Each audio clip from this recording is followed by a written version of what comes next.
We will be recording.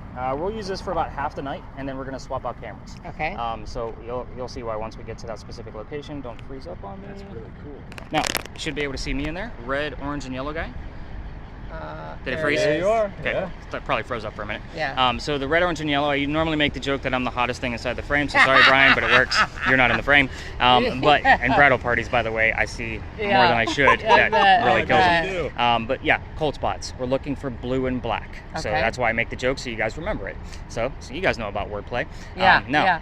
Now, with that said, those blue and black areas, we're always going to have them because it's about 75 degrees out here for us ambient. So we're going to have chillier windshields and glass and cans on the ground and shit like that. I want those blue or black areas to either move or to start taking shape on their own. Okay. When I say take shape, I want a head, shoulders, moving arms and legs. That's what we've caught before. That's what we'll capture, hopefully, again. I also love to give you stats. Again, not a TV show host or a YouTuber, so I get about 4 to 5 pieces on this a year that I would put my stamp of approval on, not an episode. Okay. Seeing the point? So, in the event that we don't capture the full blue person, remember, it's a highly likely, more than likely not. But we can find cold anomalies. I set this up to where there's a blue dot bouncing around the screen.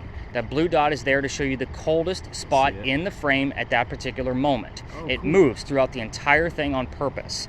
So it's 75 degrees out here ambient, like I said. I look for 15 plus degree temperature drops. So anything 60 or below that's not a windshield or glass or a can on the ground, that's where I'm taking screenshots and I'm analyzing the hell out of it. How did it move? What temperature did it go down to? So forth and so on. Was it the buckle on your belt? So you get the point. Yeah. So with this one, into a new space, we're going to hit the record button and leave it recording for the entire time that we are in that space. The reason being is if you hit that record button, by the time you think you saw something, it's already gone. Seeing my point? We want to get at least a good hour to an hour and 20 minutes of footage. Okay. So this is a parking lot, like I said. Congrats. So no other ghost tours come here. I can tell you why. There's nothing to see, first off. But they have really no true story to tell. But this particular spirit, I've been coming here since I started. I tried to take it out of my route, but it just keeps drawing me back. Let me explain what this place is. This used to be the Eliza and Charles Pinckney mansion. Oh, wow. Pinckney. Yep. Yeah. Exactly. So the mansion sat in the front of the space facing East Bay Street. Eliza's garden was lined up with Five Church Restaurant over there and came all the way across, and we are standing in the servant and slave quarters for the home. That's the layout of the land. Who the hell were these people? Charles and Eliza had a son named Charles. They had a nephew named Charles. Oh, by the way, a couple of things. While we're here, what's going to happen is, like, once I'm done with the history, like, we'll take a few laps. Like, we'll kind of separate a little bit. We'll stay within each other's eye shot. I'll come back and take a few notes from you, and I'll regroup us back here and give you all of the answers, because I am going to be withholding information from you moving forward. Okay. I will not be giving you questions here like what color the sword box is, white horse. That's what we did with the Victory box. You will be getting answers from the spirit box. But they had a son named Charles, a nephew named Charles. That's 3 Chucks, right? In case you're not paying attention. The son and the nephew were signers of the Constitution for South Carolina. Big deal for us. I hate politics, especially today. Which, by the way, I think my other party canceled on me because they wanted to watch There's the a debate tonight. Yeah. The debate, not a debate. The debate. That's right. We won't get into politics. No. But anyway, I just think it's funny that the hexagon thing over there, that little honeycomb in the window keeps changing. My eye keeps getting drawn to it. But anyway. So, by the way, if I don't give the son and the nephew their recognition for signing the Constitution, they will do it for me in a nasty manner coming through your spirit box. It's happened? Oh yeah, quite a few. So I just make sure I put it in the routine, and it goes out every single night. We're going to be discussing Eliza. By the way, with 3 Chucks, you also get the point of why we look for secondary clues. If you hear the name Charles, I need to know which one it is. They're all 3 different men. So we're talking about people from the 17 and 1800s. They all have the same damn names. Right. So you can see the point. You'll see that as we kind of move on through the entire evening, and all these people have the same damn names. But anyway, Eliza, she marries Charles at a young age according to today's standards. I say it slowly because if you're going to ask her how old she was when she got married, don't expect numbers from colonial days when young ladies got married at 12 and 14. Look at today's standards. Because the husband was over double her age when they married. So it's creepy age gap then, creepy age gap now. Yeah. I always look at my couples that are standing in front of me, all 10 people, and make sure that nobody has that, Huge age Yeah. gap. Oh yeah, it happens. Absolutely. I've had to put my foot in my mouth. Oh yeah. And with newspaper teams following me around too for newspaper headliner covers for Halloween. Yeah, that happened last year. No joke. Exact number, by the way. Oh It was a my running- yeah, gosh. it was a running joke all night long. But anyway, she married him because her father was over in England. He thinks he's dying. He's trying to bring all of his kids home one last time. And Eliza doesn't believe he's dying. So instead she stays put right here and gets married. It is 1744. You do not get married in that year to earn a green card. We are not a country yet. So she did marry him out of love. This is a true love story. There is nothing horrific about this location. It is a place of respect. Normally with my teenagers, I have to reiterate that. I don't think I'll have to do that with you. Now, Eliza was correct. Her father did not die right away. Instead, Dad is now sending her gifts from England right to where you're standing. One of those she passed. No. Say after she. Oh, not after she passed. No. Oh, because she didn't go to the wedding. Oh, you're all over the place. Sorry. Dad thought he was dying. Oh yes. Trying to bring kids home. Yes. Eliza Oh my thought God, he that was dying freaked because me she got out. married instead, Got so it. she could stay put here in the States. Now he's sending her gifts. Got it. One of those gifts happen to be the plant seeds of indigo. Yeah. Oh yeah, indigo. I saw a field of it. Oh yeah. No, it freaked me out because I was just looking at this and I saw movement. I'm like, what And you got to constantly look up, back and forth between the camera. Yeah. And the light.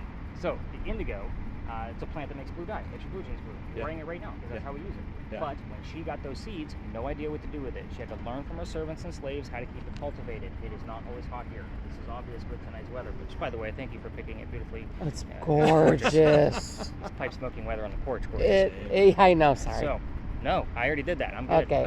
So she had to learn from the slaves how to keep it going, then learned how to make the dye. Then when she figured all that out, she moved it to a cash crop down by the Stono River, and they got a hold of her father overseas and told him that the rice plantations were going downhill.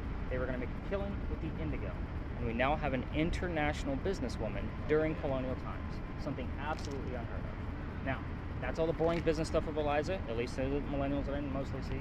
So let's get into the weird shit, because that's why you're here. Yeah. I'm going to give you a set of focus questions. You can say these things out loud, or you can focus on them. I'm here every night. She knows what you're going to ask, so there's no uncomfortability here. Okay. So with that said, you're going to focus on her death based on the type of spirit box that you're using. Okay. 4 major questions that we get answers to. Her age at death, very specific number. How she died, obviously very specific way she died. Where she's buried, and which president. She buried on this property. I'm not telling you that. Gotcha. Makes sense. I'm Sorry. not going to tell you that. Yeah, no, I'm sorry. It was just it was the thought that came to my head. I'm like, oh, this is great. Last but not least, which president was a pallbearer at her funeral? To tell you how important she is. Yeah, absolutely. So Okay. normally I have to explain what a pallbearer is, but I'm going to have to do that. No. Which is going to be super awesome. We can have a normal adult conversation. be Not to Uncle discredit Barry. my younger crowd. We but get sometimes it. You have to explain things a little bit further because they just don't get it, or they haven't experienced it yet.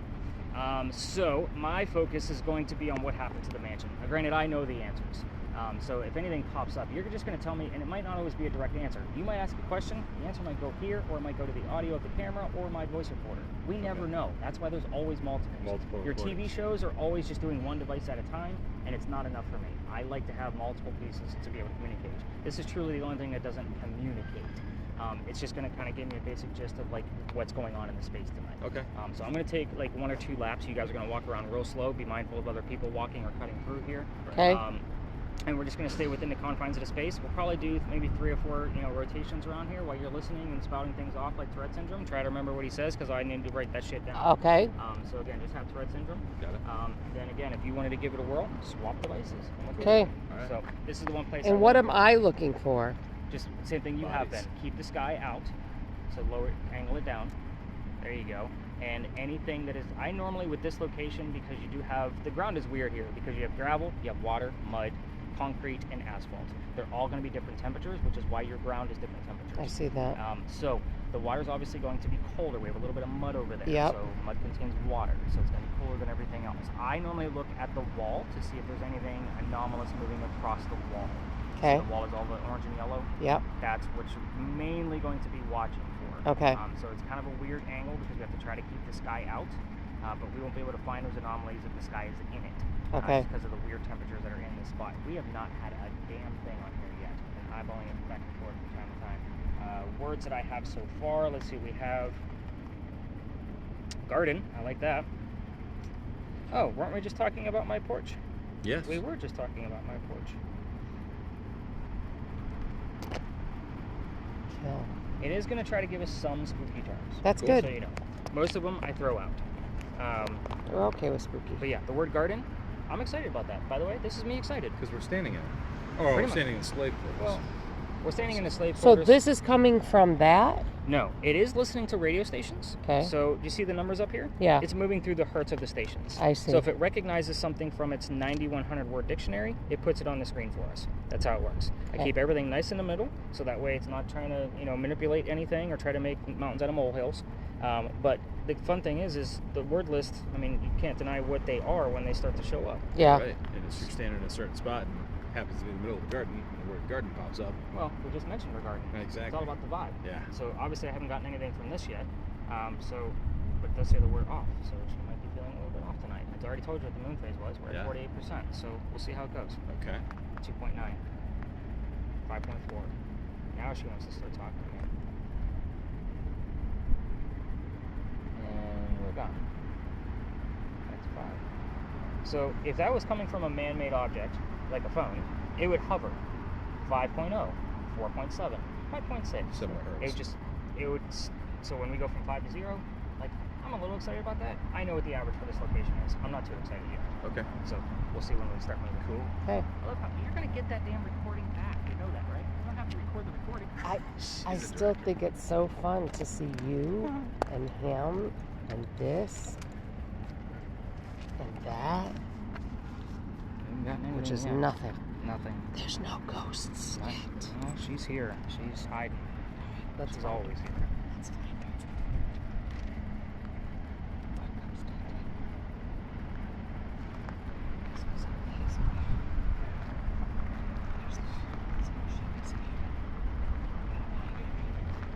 Smells tobacco. I smell tobacco too. Like a cigar. I feel like coming from the gentleman one. See how you gotta just debunk things right away?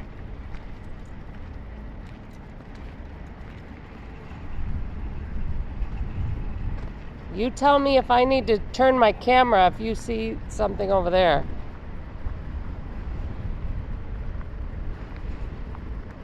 She's always here.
Couple of little weird spikes over there, but nothing too. Over here?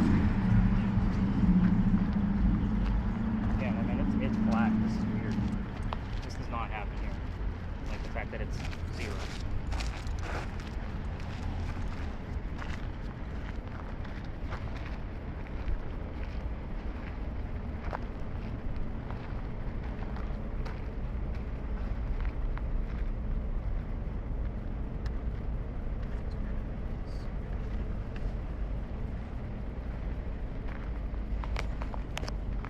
Come on, little girl. Come out and play with us.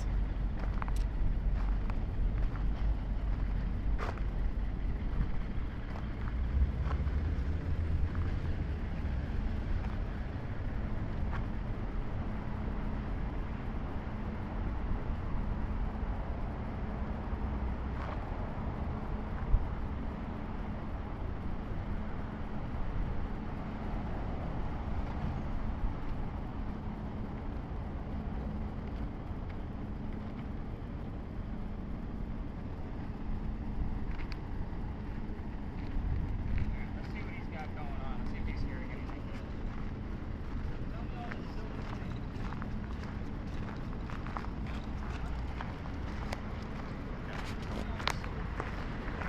So here in Arizona, on a couple occasions, I did hear house when I asked, when I was back over there, I was like, where were you? Where are you buried? Where were you when you died? And your house came up, so I just came back and asked some questions. So you're hearing obviously all the radio chatter coming, right? Yeah, I'm just trying to figure out which word might correspond to where asking questions. And it might not always be direct. So if you hear a song lyric like Stairway to Heaven, Okay. I want to know that you heard Stairway to Heaven, Got it. not that you heard Robert Plant or What's Up. Got it. Can't showing my damn age again. No, I understand. Well, I can't. Again, can't say that to millennials. I don't know who the hell What's Up is. I usually have to use Taylor Swift as the example. Ha! We don't know Taylor Swift. But again, it's going to be those silliest things. It's not going to be the, hey, where are you buried? And you get the word house, because it sounds like that might be an answer. If you hear the word blue, why would you hear the word blue on the radio while we're here? Indigo. Right. Hmm. That's my point. So it's all the silly things. No, it's correlative. Right. We're not twisting anything. Yeah, We're, yeah, yeah. We're looking for facts. Absolutely. Verify that she's here. No, I get it. Right now, I'm not seeing any signs that she's here. Okay. Honestly.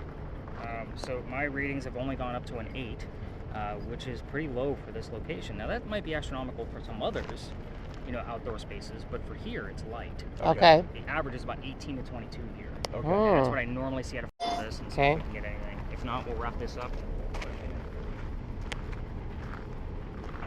All right, lady. Where are you? Come see us. Okay. Are you close by? There's nothing here, huh?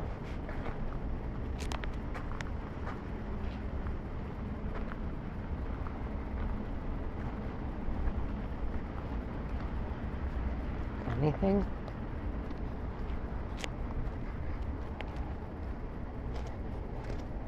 Are you enjoying a night off?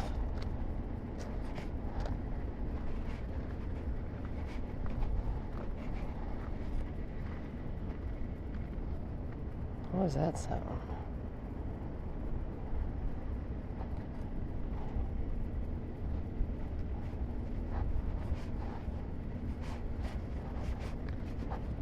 Why won't you show us?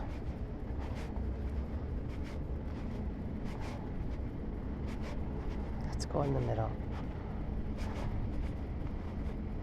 Huh?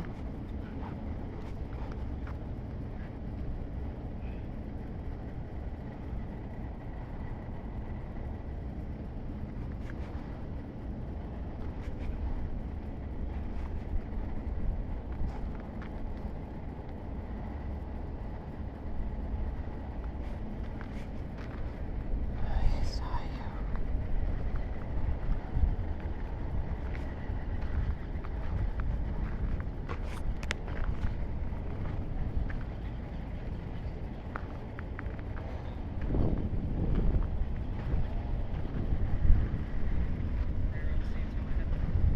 Yeah.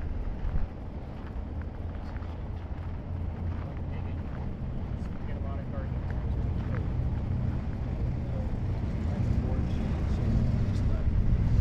I got a quick 5.0. Went away. Yeah. I think we're gonna call it on this one. Okay. So, you can take that meter back from you so you can have 2 hands again. Unplug. Right. Know your ghost, right? Know your time frames. So, lots of letter writing between her and her daughter. In a nutshell, if Harriet shows up, which isn't very often, I think it's been a couple of years to be honest with it, working with Quill, published anything dealing with letter. Eliza's death, which was your major focus questions. Eliza was 70 when she passed away. Okay. That's a long time back then. So he wouldn't live that long. Right. And only after 20 now. She was going to Philadelphia, getting treatments for whatever they thought she had, and it turned out to be breast cancer. We didn't know what that was. 1793, until she passed away, based on the medical records. So she died in Philly. She's buried in Philly. I was hoping that Philly, because the debate is happening in Philadelphia tonight, that it would have been an easy grab. Oh, yeah. Sorry, gotta keep up with the time so I know what to expect to come out of these devices. I heard Obama and Kamala. Now, The names or their Their voices? voices. their voices. So don't really care about the voices themselves. It doesn't even matter the gender to me. I What they want the say. message. Mm-hmm. So Absolutely. that should raise 2 questions of the fact that she's buried up in Philadelphia, why the hell we're here. I I don't normally take. But anyway, this particular alley, these are the bricks that are made out of the granite that fall apart. So they have a specific name. It's leaving me right now, so my apologies because I haven't talked about this alley in forever. But we used to get some readings from them, like every 6 to 8 weeks, and we would get the same two names that would show up. Oh my god, what the hell were the names? I can't remember. I'll be honest, I cannot remember. I have to go back to the report. But the two names that pop up along the way here would happen every 6 to 8 weeks, and it was the same two names. Well, those two names are two of the people that first lived down here, like 17 years old. Like crazy, yeah. So crazy stuff with them. Now, here's what I know about this place now. Just based off of me investigating, you guys see the church steeple off in the distance, right? So that's St. Philip's Church. So I'm investigating, researching the church's fire from 1796 for another story. Now, what I'm finding out is that a lot of the knowledge that is coming based off of that fire is coming from some newspaper clippings that were written by the school teacher that lived in this alley. So his school, he lived right around the corner. He lived here, but his school house was literally right around the corner. It was dangerous from the fire. Now, with him being living here, obviously his house wasn't very large, and a lot of his items were stolen. The gentleman's name was Alexander. Alexander. Yes, that was his name. First and last name. So we had a lot of that, by the way, back then. It was weird. There's a couple of names that I found through history of Charleston, like that. His first and last name was the exact same. But I used to get like weird things around here just with the name Alexander, and it just popped up from time to time. There's two names of who's that? I have to look them up. So just so I can see if they're coming through right now, basically. Sure. But this alley, again, didn't always, I told you those buildings down there weren't there. Another thing I used to tell people while we were here is that basically the loft of the ceiling, because it was kind of narrow, the houses were really right here on the sides. So again, Breezeway. yeah, it was nasty. And some tour guides will tell you like these bricks here in the center, and the reason why they're channeled that way is because that's exactly how they brought them in on the ship to save space. And I call bullshit. It's basically for the drainage system. So that way water's right. Flowing in one direction. Exactly. Downhill. So some people will tell you, it's because this is exactly the way they were laid. And this place obviously was once perfectly flat. But these bricks were actually laid in like early 1700s. So, I mean, this is some old ass shit. Yeah, that's crazy. And that's why they're rounded. It's made out of granite. Granite will wear after time from water weight. Yeah. So, I mean, people walking over it, obviously people lived on this street. This wasn't an alley, it was a street. So.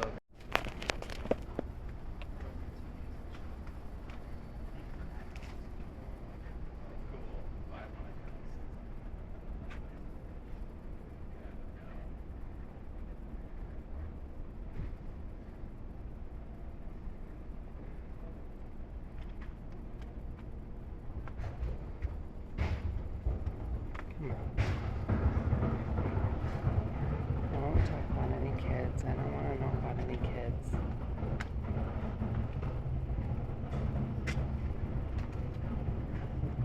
If you're here, show us.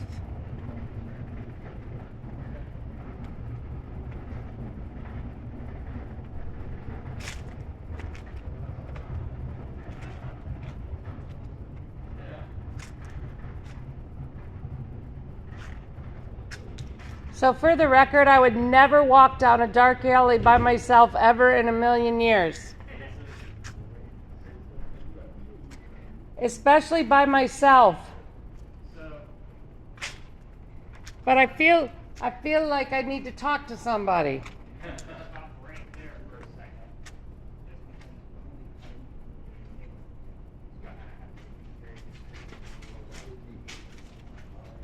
We're going to be cutting through our neighborhood, so no Okay. filming. Got it. Down the alleyway. If other tourists start to come through here and just pass us by, just lower it. We'll understand the footage of your feet. Okay. So, with this location, this is called Philadelphia Alley. Okay, so another easy one for me to remember because Eliza's very in Philly. This is normally where we would go after the Pinckney Mansion. We kind of did a little roundabout. This used to be called Dueler's Alley. This is where some of the duels used to occur for the city of Charleston. Let's get into it. Which, by the way, I can't take you all the way through. This is place number 1 of where I've been kicked out of. Gotcha. So, Well, we can walk it, right? not with my equipment, don't recognize it. Okay. Yeah. Oh, We're gonna get to that. Okay. So, Every ghost tour comes down here. It doesn't look like it now, but literally I was going to take this out of my routes, but this is the guy that follows me around the city. So I was like, okay, might as well start with his origin. Stick to it. You got to imagine this guy's story's been told for probably the past 40 to 50 years, and I'm the only guy that can communicate back. So he sticks with me. No. Legit. Yeah, I know, right? He's kind of a pain in the ass because he likes to intervene when he's not supposed to, but again, what am I going to do? And he knows that. It's not like he can't hear me right now. He knows he's a jackass. So... Nothing like insulting the dead. Well, this guy, it's a banter. Okay, that's better than an insult. Yeah, it's for not sure. an insult, it's a banter. Okay. So, I mean, he's a sophisticated guy, he's well educated. But this guy, here's how this goes. The doctor moves down here from Rhode Island. His name is Dr. Joseph Brown Ladd. Now, normally my Spirit Box listeners, which by the way, I use every model of Spirit Box on the market. So you wouldn't be the only person if we had a full group of 10 using the Spirit Box. Got it. I normally tell those people, if you hear the song Brown Eyed Girl while we're here, it's not coincidence. We get it all the time. It's part of his name. Now, and then the teenagers look at me like, oh, Brown Eyed Girl. Never mind. You hear this? Yeah, exactly. So anyway, here's the rest of the story. He moves here because he's supposed to get married to his fiancée, Amanda. Amanda just inherited a lot of money from her dead parents, and she has an attorney helping her out with all the funds she just received. The attorney thinks that Dr. Ladd is just after Amanda's cash. So he tells Amanda to get rid of the doctor. So he comes down here to Charleston to prove that he's not. On his way into town, he had a coachman, and the coachman set him up to be robbed and killed. It's like having a really bad Uber driver today. I know you guys are taking an Uber back, but you get the point. Yeah. No. Also have to put things in perspective for people that don't know what the hell a coachman is. Yeah, that's a great shot, by the way. It is a great shot. And on full moon nights, the full moon always lands, like when we go up and around the corner, right next to the steeple. Oh, Perfect. It's a little Did you low. see that? yeah. Gorgeous out there. That is our tallest steeple. Which, by the way, no building in Charleston is allowed to be taller than that building. So that building, the hotel down by the bridge is outside of Charleston. No. How is that bigger? It's not bigger. It must not be. No. If it wasn't allowed to be, then it's not. The reason why is if you look at the skyline of Charleston, there's a reason why we're called the Holy City. All of the church steeples are pretty damn tall. Yeah. Francis Marion Hotel kind of overbears. What is that church over there? It's one of the smaller ones, but there's one. You also have the. Oh my God, I'm losing the names of my churches tonight.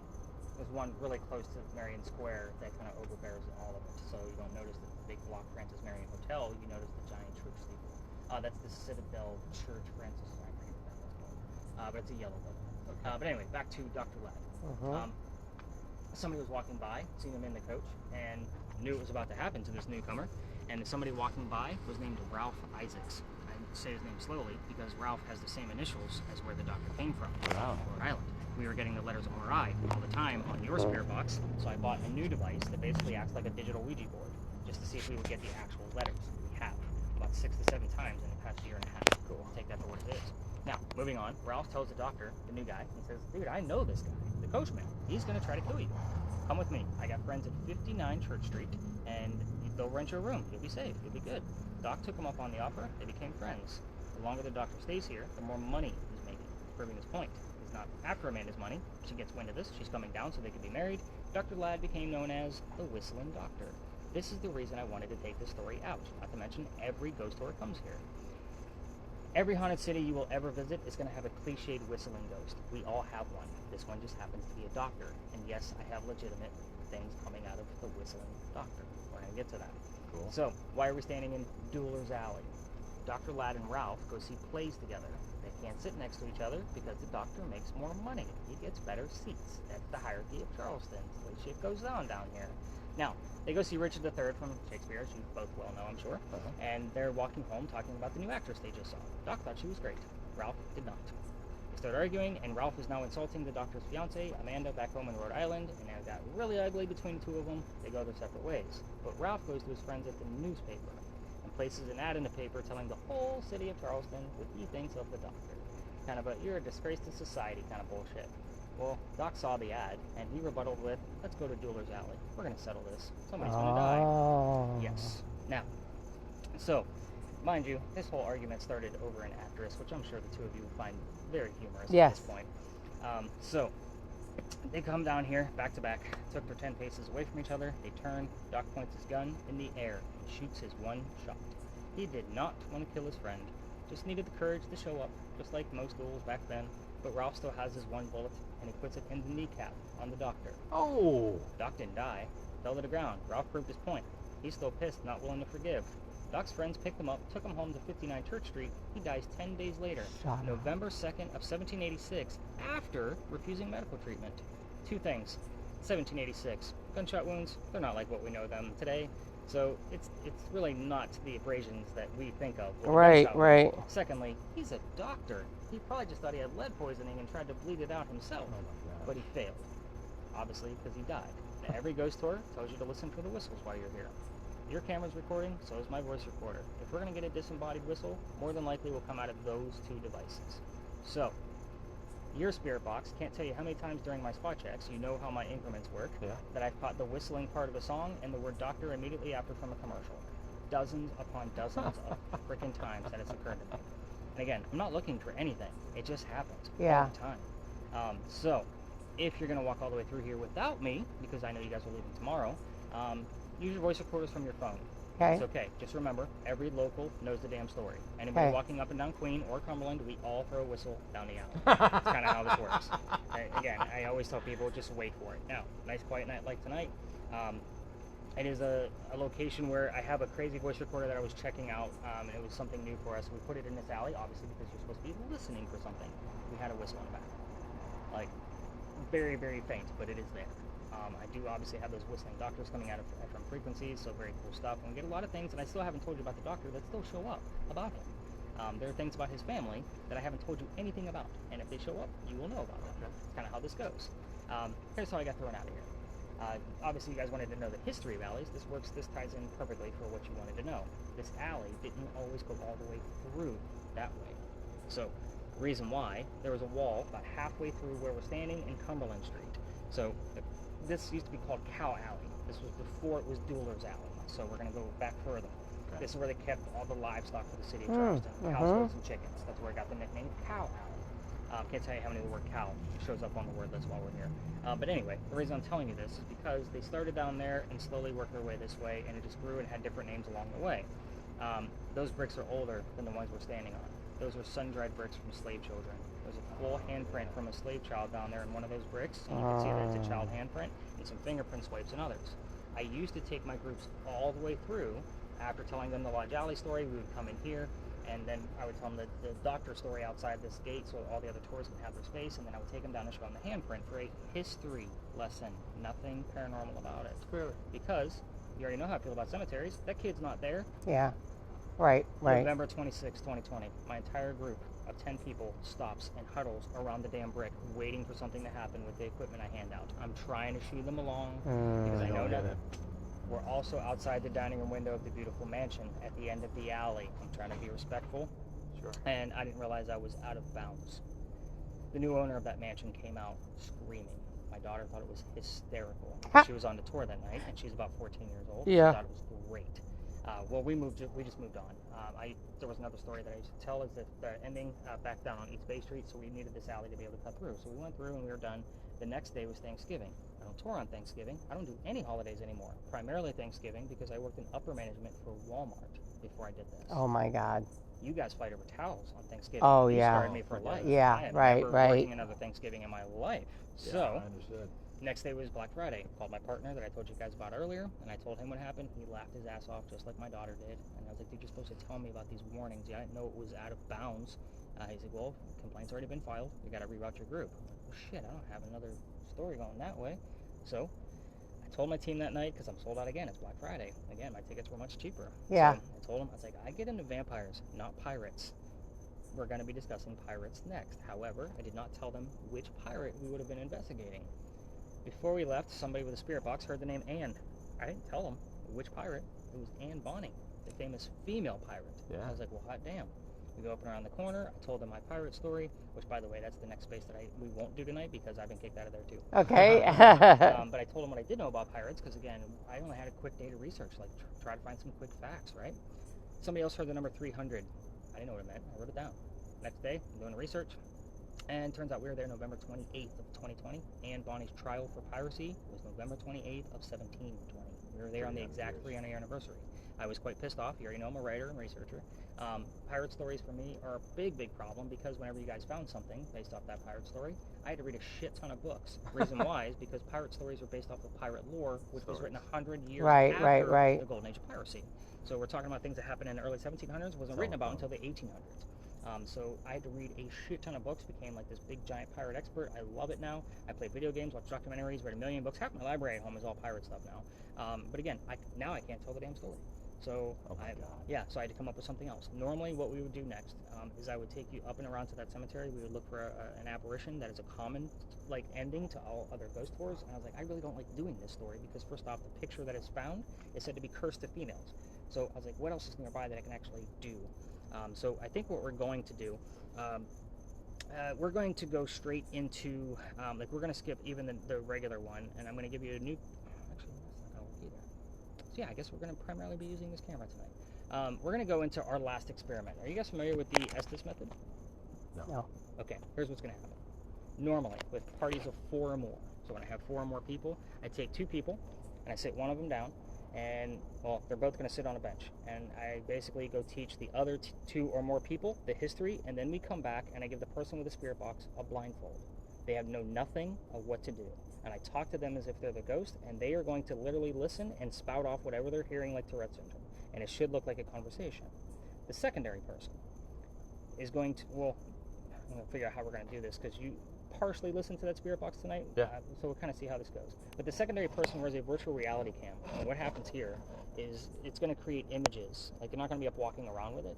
It creates images out of artificial intelligence based off of the EMF around us. So the phone will detect the EMF, take the binary code, and translate it into an image. The images should reflect whatever the conversation looks like between me and the spirit box person. Neither party normally knows what's going on. And if I have a very large group and I have 3 or more parties, I have 2 blindfolded people and 1 virtual reality person. So we have 3 people, 3 blind mice sitting on the bench, and then the other 7 people know what's going on. We come back and watch it unfold. Here's what we are going to do.